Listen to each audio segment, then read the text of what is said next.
Ang bunga ng katotohanan. Ang mga salita ng Elohim sa puso ng isang tao. Paraan ng buhay. Apokalipsis 4:3. Hebreo 10:20. 11. Ang bunga ng katotohanan. Ang heartland. Alisin ang kasinungalingan sa iyong puso at gawin itong mabuting lupa, maghasik ng mga binhi ng katotohanan, at magbunga sa pamamagitan ng paglinang ng katotohanan. Pagbawi ng lupa. Hanapin ang kasinungalingan na sinasabi ng Biblia na itapon o huwag gawin, alisin ito sa iyong puso, at gawin itong matabang lupa. Pagtatanim ng mga binhi ng katotohanan. Hanapin ang katotohanan na sinasabi ng Biblia na panatilihin, at itanim ang binhi ng katotohanan sa pusong bukid na gawa sa matabang lupa, linangin ito at magbunga ng katotohanan. Ang bunga ng katotohanan. Ang bunga ng katotohanan. Proyek. 1. Proyek, itapon mo. 2. Proyek, wag na. 3.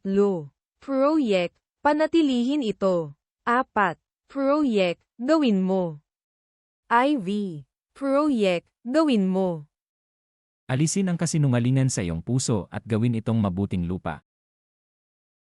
Paraan ng buhay. Apokalipsis 4:3. Hebreo 10:20. Unang Pedro Kapitulo 4 Versikulo 13.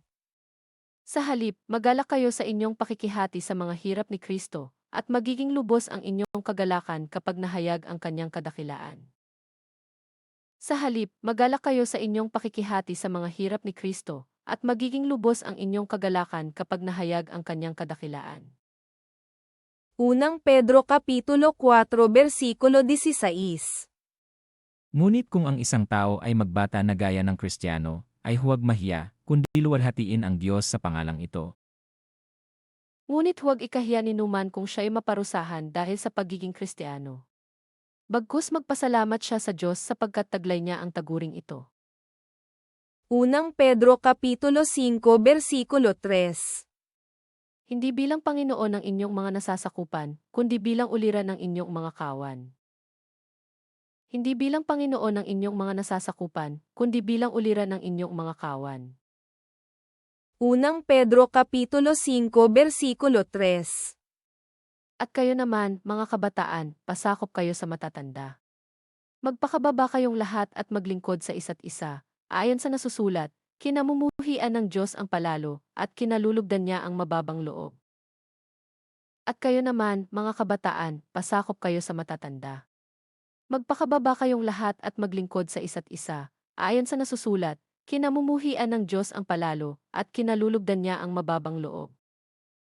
Unang Pedro Kapitulo 5 Versikulo 7. Ipagkatiwala ninyo sa Kanya ang inyong mga kabalisahan, sapagkat Siya ang kumukupkop sa inyo.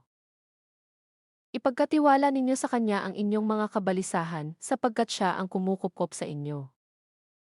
Unang Pedro Kapitulo 5 Versikulo 8. Kayo'y maging mapagpigil, kayo'y maging mapagpuyat, ang inyong kalaban na diablo, na gaya ng leong umuungal, ay gumagala na humahanap ng masisila niya. Humanda kayo at magbantay. Ang diablo na kaaway ninyo ay parang leong umaatungal at aali-aligid na humahanap ng masisila. Unang Pedro Kapitulo 5 Versikulo 9. Na siya'y labanan niyong matatag sa inyong pananampalataya, yamang inyong nalalaman na ang mga gayong hirap ay nagaganap sa inyong mga kapatid na nangasa sanglibutan. Labanan ninyo siya at magpakatatag kayo sa inyong pananalig sa Diyos. Tulad ng alam ninyo, hindi lamang kayo ang nagtitiis ng ganitong kahirapan, kundi pati ang inyong mga kapatid sa buong daigdig. Unang Pedro Kapitulo 5 Versikulo 12. Sa pamamagitan ni Silvano, na tapat nating kapatid, ayon sa aking palagay sa kanya, ay sinulatan ko kayo ng maiksi, na aking iniaaral at sinasaksihan na ito ang tunay na biyaya ng Diyos, magsitibay kayo dito. Sa pamamagitan ni Silvano, na tapat nating kapatid, ayon sa aking palagay sa kanya, ay sinulatan ko kayo ng maiksi, na aking iniaaral at sinasaksihan na ito ang tunay na biyaya ng Diyos, magsitibay kayo dito. Ikalawang Pedro Kapitulo 1 Bersikulo 5. At dahil din dito, sa pagkaragdag sa ganang inyo ng buong sikap, ay ipamahagi ninyo sa inyong pananampalataya ang kagalingan, at sa kagalingan ay ang kaalaman. At dahil din dito, sa pagkaragdag sa ganang inyo ng buong sikap, ay ipamahagi ninyo sa inyong pananampalataya ang kagalingan, at sa kagalingan ay ang kaalaman. Ikalawang Pedro Kapitulo 1 Bersikulo 6. At sa kaalaman ay ang pagpipigil, at sa pagpipigil ay ang pagtitiis, at sa pagtitiis ay ang kabanalan.